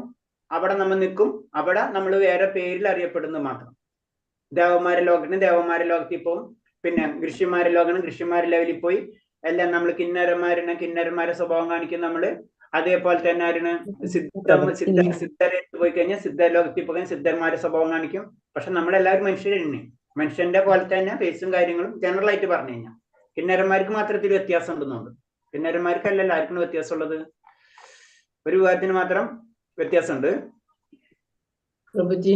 വിദ്യാധര്, യക്ഷന്മാര്, കിന്നരന്മാർ. ഇവ പകുതി മനുഷ്യരൂപം പകുതി കുതിര രൂപമുള്ളവരാണ് കിന്നരന്മാർ. അങ്ങനെ കിന്നരന്മാര്, യക്ഷന്മാര്, സിദ്ധന്മാര്, വിദ്യാധരന്മാർ, മന്ത്രവിദ്യകളൊക്കെ ശാസ്ത്രങ്ങൾ അറിവുള്ള ആകാശ ജീവികളാണ് വിദ്യാധരന്മാരുന്ന്. അപ്പൊ മനുഷ്യവർഗം എന്ന് പറയുമ്പോൾ 4 ലക്ഷം എന്ന് പറയുമ്പോൾ ഇതിൽ തന്നെ കുറെ സെക്ഷൻസ് ഉണ്ട്. അപ്പൊ ദേവന്മാരടക്കം മനുഷ്യത്തിൽ വരുന്നതാണ്. അതിന് 4 തരം എന്ന് പറയും. ഓക്കെ, ഇതിൽ സംശയം ഉണ്ടോ? 84 ആയപ്പോ അതായത് നമ്മൾ ചെയ്യുന്ന പ്രവൃത്തി പോലെ ആയിരിക്കും ഓരോ തരത്തിലേക്കും പോകുന്നതിനാണോ ഉദ്ദേശിക്കുന്നത്? അതെ. ഇപ്പൊ നമ്മൾ 84 ലക്ഷം എന്ന് പറയുമ്പോള് 84 ലക്ഷത്തിൽ എവിടെ വേണം നമുക്ക് കിന്നരനായിട്ട് ജനിക്കാം, നമുക്ക് ഗന്ധർവനായിട്ട് ജനിക്കാം, നമുക്ക് രാക്ഷസനായിട്ട് ജനിക്കാം, നമുക്ക് പിശാചായിട്ട് ജനിക്കാം, നമുക്ക് ആനയായിട്ട് ജനിക്കാം, നമുക്ക് കുതിരയായിട്ട് ജനിക്കാം, നമുക്ക് സസ്യങ്ങളായിട്ട് ജനിക്കാം. ഏത് ലെവലായിട്ട് നമുക്ക് ജനിക്കാം. തരം ഉദ്ദേശിക്കുന്നത് എന്തോ? തരം അത് ഞാൻ പറഞ്ഞു. ഇപ്പൊ നമ്മൾ ഇതിൽ പറഞ്ഞില്ലേ, പെട്ടെന്ന് മനസ്സിലാണ്. പക്ഷികൾ 10 ലക്ഷം. അപ്പൊ 10 ലക്ഷം എന്ന് പറയുമ്പോ പക്ഷികൾ നമുക്കറിയാം, കാക്ക, കുയിൽ, തത്ത എന്നൊക്കെ പറഞ്ഞു വരുമ്പോ അങ്ങനെ 10 ലക്ഷം ഉണ്ടാവും. നമുക്ക് പാകപ്പാടായത് 100,000 നമുക്ക് കിട്ടും അല്ലെ? അങ്ങനെ 10 ലക്ഷം ഉണ്ട്. 10 ലക്ഷം തരം എന്നുള്ള വീട് വിട്ടുപോയി. വിവിധ ഭാഗങ്ങൾ നടത്തും വരും തരം എന്ന് പറഞ്ഞ 4 ലക്ഷം എന്ന് പറഞ്ഞു. മൃഗങ്ങള്, ആന, കുതിര എന്നൊക്കെ പറഞ്ഞിട്ട് ഇങ്ങനെ എണ്ണാല. അങ്ങനെ എണ്ണി വരുമ്പോ 30 എണ്ണം ഉണ്ടാവും. 30 ലക്ഷം ഉണ്ടാവും എന്നാ പറയുന്നത്. നമുക്ക് കാണാത്തതും കണ്ടതും നശിച്ചതും നശിക്കാത്തതും ഒക്കെ ഇതിൽ വരും. അത് അങ്ങോട്ടും ഇങ്ങോട്ടൊക്കെ മാറിക്കൊണ്ടിരിക്കും. ഇപ്പൊ ഈ ഭൂമുഖത്ത് ഇല്ല എന്ന് പറഞ്ഞാലും അതുണ്ട് എന്ന് പറഞ്ഞു കഴിഞ്ഞാല് അതിന്റെ ഒരു തിയറി പറയുന്നത് വെച്ച് കഴിഞ്ഞാല് ഇപ്പൊ എക്സാമ്പിൾ നമ്മൾ പണ്ടത്തെ ജീവജാലങ്ങൾ നമുക്കറിയാം ഏതാണ് പണ്ട് ജീവിച്ചിരുന്നത് കൊടാനുകോടി അല്ലേ മാറ്റം വന്നിട്ടുണ്ട്. പക്ഷെ ആ തരം അപ്പൊ അതിൽ നിന്ന് വേറൊരു തരമായിട്ട് മാറി. തരം കറക്റ്റ് ആയിരിക്കുന്നു. അന്ന് ആനയ്ക്ക് പകരം ഇന്ന് ആനയ്ക്ക് അന്ന് മമ്മൂത്ത് എന്ന് പറഞ്ഞ ഒരു ജീവിയായിരുന്നത് എന്നുപോലെ എന്നത് പറഞ്ഞാല് വ്യത്യാസം. പക്ഷെ ഈ തരം എപ്പോഴും 30 ലക്ഷം തന്നെ നിൽക്കുള്ളൂ. എണ്ണം ഫൈനലുണ്ട്. അതൊക്കെ മാറിക്കൊണ്ടിരിക്കും കാലഘട്ടത്തിനനുസരിച്ച്. ഇന്ന് ചിലപ്പോൾ തപ്തി ഉണ്ടാവും, നാളെ തപ്തി ഉണ്ടാവില്ല, വേറെ എന്തെങ്കിലും രൂപമായിട്ടുണ്ടാവില്ല എന്ന് മാത്രം. ക്ലിയർ ആയില്ല? അതുപോലെ മനുഷ്യന്റെ പേര് പറയുമ്പോൾ ദേവന്മാരും കിന്നരന്മാരും ഇതൊക്കെ ഈ പാർട്ടിയിലും പിശാചികളായാലും ഇതൊക്കെ ഈ ഗ്രൂപ്പിലാണ് വരുന്നത്. അതിൽ നിന്ന് നമ്മൾ ഉയരണം. അപ്പൊ എന്താണ് അതിൽ നോക്കിക്കഴിഞ്ഞാൽ നമുക്ക് ശ്രദ്ധിച്ചാൽ രജോ തമോ ഗുണങ്ങളാണ് ഇതിലെല്ലാവരും കാണണം അല്ല. ഉന്നത സത്യഗുണം വരുമ്പോ ദേവങ്ങളിലേക്കും, രജഗുണം വരുമ്പോ ഇതെല്ലാം കൂടെ മിക്സഡ് ആയിട്ടുള്ള അസൂര്യ ഗുണങ്ങളൊക്കെ മിക്സ് ആയിട്ടുള്ള വർഗം. ഇപ്പൊ മനുഷ്യവർഗം തന്നെ കൂട്ടാം. അതിനെല്ലാം താഴ്ത്തി വരുമ്പോഴാണ് പിശാചിയും അതേപോലെ തന്നെ രാക്ഷസന്മാരൊക്കെ അതിന്റെ താഴ്ച കാറ്റഗറി വരുന്നത്. അതിന്റെ അധിപൻ ആരെന്നറിയാം? താഴ്ത്ത ലോകത്തിന്റെ അധിപൻ. 3 അധിപന്മാരുണ്ട് നമുക്കറിയാം. സത്വഗുണത്തിന് അധിപനുണ്ട്, രജഗുണത്തിന് അധിപനുണ്ട്, തമോ ഗുണത്തിന് അധിപനുണ്ട്. അല്ല സത്വഗുണത്തിന്റെ അധിപൻ ആരായിരിക്കും? സത്വഗുണം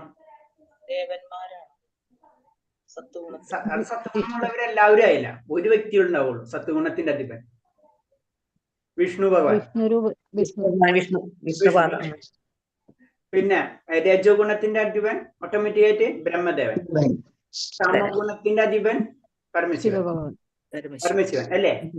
പരമശിവൻ. അപ്പൊ ഈ തമോ ഗുണത്തിന്റെ അധിപൻ എന്ന് പറഞ്ഞത് ഇങ്ങനത്തെ തമോ ഗുണമുള്ള ജീവികളുടെ അധിപൻ. ഇപ്പൊ നമ്മൾ അത് കാണുമ്പോഴൊക്കെ അറിയാലോ, ഭഗവാന്റെ ശിവന്റെ കൂടെ ഇങ്ങനത്തെ ഈ ഭൂതഗണങ്ങളൊക്കെ പോണത് കാണാം അല്ലെ? തമോ ഗുണമുള്ള ആൾക്കാരെയും സംരക്ഷിക്കാൻ ഒരു വ്യക്തി. അല്ലാണ്ട് പരമശിവൻ തമോ ഗുണം ഉള്ളവനല്ല. മനസ്സിലായേ? ഇപ്പൊ ടീച്ചർ പഠിക്കുമ്പോ LKG ടീച്ചറിൽ കുഞ്ഞു കുട്ടികളെ പഠിപ്പിക്കുമ്പോ ആ ടീച്ചർ അത്തരം ക്വാളിഫൈഡ് ആ കുട്ടികളെ പഠിപ്പിക്കേണ്ട രീതിയിലുള്ളത്. ആ കുട്ടികളെ എങ്ങനെ പഠിപ്പിക്കുന്ന ആ ടീച്ചർക്ക് അറിയാം. അതിന്റെ അർത്ഥം ടീച്ചർ LKG സ്റ്റുഡന്റ് അല്ല. മനസ്സിലായില്ലേ പോയിന്റ്? അപ്പൊ ശിവൻ നമ്മൾ ജനറലൈസ് ചെയ്ത ശിവൻ തമോ ഗുണം. അതല്ല, ശിവന് തമോ ഗുണം ഒന്നുമില്ല. ശിവൻ തമോ ഗുണമുള്ളവരെ സംരക്ഷിക്കുന്ന വ്യക്തിയാണ്. രജഗുണമുള്ളവരെ സംരക്ഷിക്കുന്ന വ്യക്തിയാണ് ആര്? ബ്രഹ്മദേവൻ. വിഷ്ണു സത്വഗുണമുള്ളവരെ സംരക്ഷിക്കാൻ വെച്ചാൽ അതിന് നേതൃത്വം കൊടുക്കുക, അത്രേ ഉള്ളൂ. അതിന്റെ മുകളിലാണ് പിന്നെ ഭഗവാന്റെ ശക്തികളും കാര്യങ്ങളൊക്കെ വരുന്നത്. അപ്പൊ അതിങ്ങനെ പറഞ്ഞു വന്നപ്പോ ഞാൻ ഇങ്ങനെ ഇത് നിങ്ങൾ ചോദിച്ചില്ലാരും. ഹരേ കൃഷ്ണ. മനസ്സിലായി. ഇത്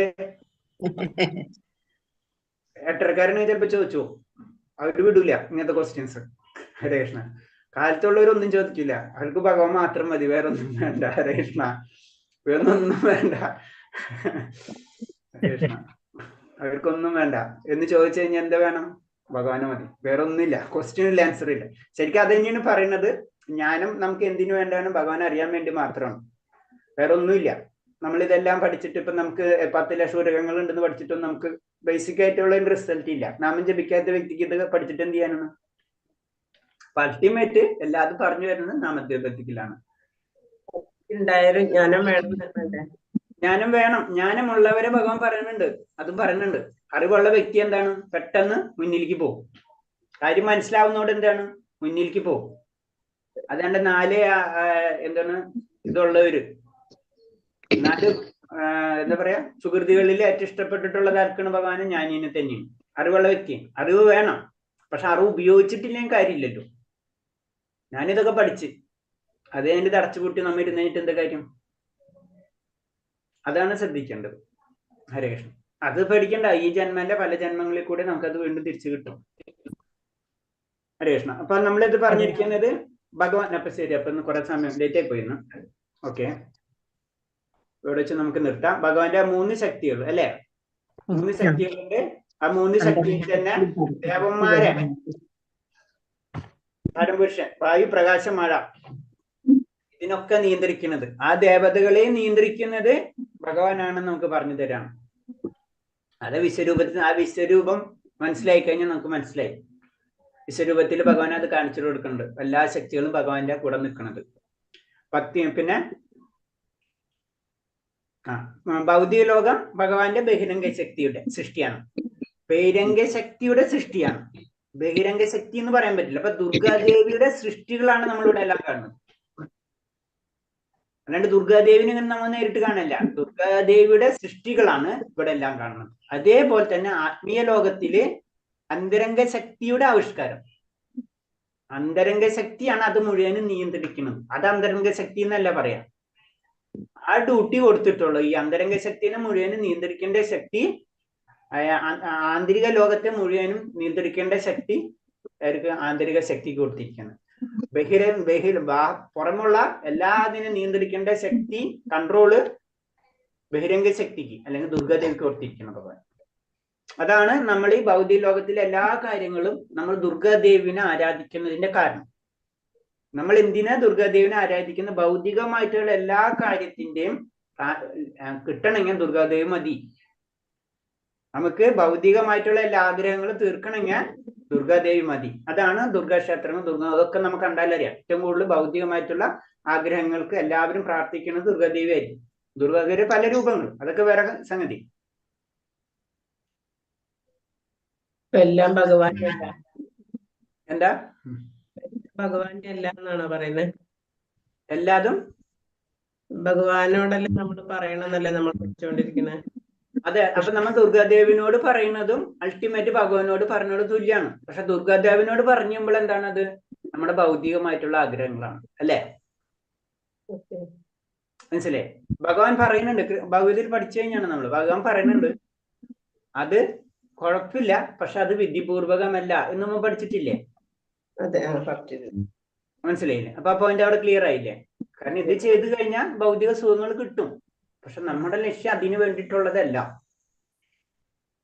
പറയില്ലേ, നമ്മളൊരാൾ നമുക്കൊരു 100 രൂപ തരാന്ന് പറഞ്ഞിട്ട് അവിടെ ചെല്ലുമ്പോൾ 10 രൂപ തരുന്ന പോലെയാണ്. നമുക്ക് 90 രൂപ വേസ്റ്റ്. 10 രൂപയ്ക്ക് നമ്മൾ ഹാപ്പിയാണ്, കുഴപ്പമില്ല എന്ന് പറഞ്ഞ പോലെ.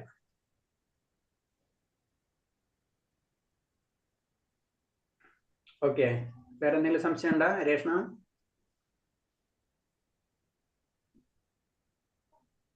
ക്ലിയർ ആയാ? ക്ലിയർ ആയി. ഓക്കെ, അപ്പൊ നാളെ നമുക്ക് എടുക്കാം. അപ്പൊ നമുക്ക് ഒരു കാര്യം കൂടെ, നാളെ ഇതിലൊരു കാര്യം കൂടെ ആഡ് ചെയ്യാൻ ഉദ്ദേശിക്കുന്നുണ്ട്. നമ്മൾ 3 കാര്യം പറഞ്ഞിട്ടുണ്ടായിരുന്നില്ലേ? എന്തൊക്കെയാണ്? കഥ, അതേപോലെ തന്നെ നമ്മളെ അവിടെയുള്ള കീർത്തനം, പിന്നെ നമ്മളെ ചുറ്റുപാടുള്ള ക്ഷേത്രങ്ങളിലെ ഏതെങ്കിലും ക്ഷേത്രത്തിന്റെ മഹിമ. നാളെ അപ്പൊ ആരെങ്കിലും ഒരാള് റെഡി ആവാ. ഞാൻ പേര് വിളിക്കട്ടെ. ബാബു പ്രഭു പറയാന്ന് പറഞ്ഞിട്ടുണ്ട്. ബാബു പ്രഭു, അതായത് വീഡിയോ ഓൺ ചെയ്തിരിക്കുന്നവർക്ക് ലാസ്റ്റ് പ്രിഫറൻസ്. ഓപ്പോസിറ്റ് നമ്മൾ നടക്കുന്നത്. വീഡിയോ ഓൺ ചെയ്തിരിക്കുന്നവർക്ക് ലാസ്റ്റ് പ്രിഫറൻസ്, വീഡിയോ ഓഫ് ചെയ്തിരിക്കുന്നവർക്ക് first preference. Hareshna, video off ചെയ്തിരിക്കുന്നവര് 2-3 പേര് നാളെ റെഡി ആവാം. ഹരേഷ്ണ, വീഡിയോ ഓഫ് ചെയ്തിരിക്കുന്നോട് നാളെ 3 പേര് റെഡി ആവാ. എനിക്ക് ചാൻസ് ഇല്ലല്ലോ അല്ലേ? വീഡിയോ ചതിയായിപ്പോയല്ലോ. വീഡിയോ ഓഫ് അല്ല, വല്ലാത്ത ചതിയായിപ്പോയല്ലോ പ്രഭുജി. ഇന്നലത്തെ ഡൗട്ട് പറഞ്ഞില്ല പ്രഭുജി, ഇന്നലത്തെ ഡൗട്ട്. ഓ സോറി, അത് പറഞ്ഞില്ല അല്ലേ? ഇതല്ല ചോദ്യം എന്തായിരുന്നു? പഞ്ചേന്ദ്രിയങ്ങളും ജ്ഞാനേന്ദ്രിയങ്ങൾ അല്ലേ? 13ാമത്തെ പ്രകൃതി പുരുഷൻ ക്ഷേത്രജ്ഞനില്ലേ? അതിലുണ്ടല്ലോ. അതിലുണ്ട്. ഒന്നും കൂടെ പറയാ, എന്നാലും പറയാ. പഞ്ചേന്ദ്രിയങ്ങൾ എന്ന് പറയുമ്പോൾ ഒന്ന് നമ്മുടെ ജ്ഞാനേന്ദ്രിയങ്ങൾ വരുന്നതാണ് കണ്ണ്, ചെവി, മൂക്ക്, നാക്ക്, തൊലി. അത് നമ്മളെ ജ്ഞാനേന്ദ്രിയം, ജ്ഞാനം കിട്ടണല്ലേ നമുക്ക്. പിന്നെ കർമ്മേന്ദ്രിയങ്ങളിൽ വരുന്നതാണ് വായ, സംസാരിക്കാനുള്ളത്, കൈകള്, കാലുകൾ, മലദ്വാരം, ജനനേന്ദ്രിയം. ഹരേഷ്ണ. ഓക്കെ, കർമ്മേന്ദ്രിയങ്ങൾ. ഹരേഷ്ണ. അപ്പൊ നാളെ 2-3 വീഡിയോ ഓഫ് ചെയ്ത് വെച്ചിരിക്കുന്നവർ റെഡി ആവാട്ടാ. ഹരേഷ്ണ, അതും പറഞ്ഞ് വരാതിരിക്കരുത്, കുഴപ്പമില്ല കേട്ടാ. ഹരേ കൃഷ്ണ. ഹരേ കൃഷ്ണ പ്രഭുജി. പാഞ്ചകൽപതരൂപേച്ച കൃപാസിന്ധ്യാവച്ച പതിനം പാവനേപി വൈഷ്ണവേപി നമാനന്ദകോടി വൈഷ്ണവ ഭക്ത ഗുരുദേവ്. ഹരേ കൃഷ്ണ. എല്ലാവർക്കും പ്രണാമം. ഹരേ കൃഷ്ണ. ഹരേ കൃഷ്ണ.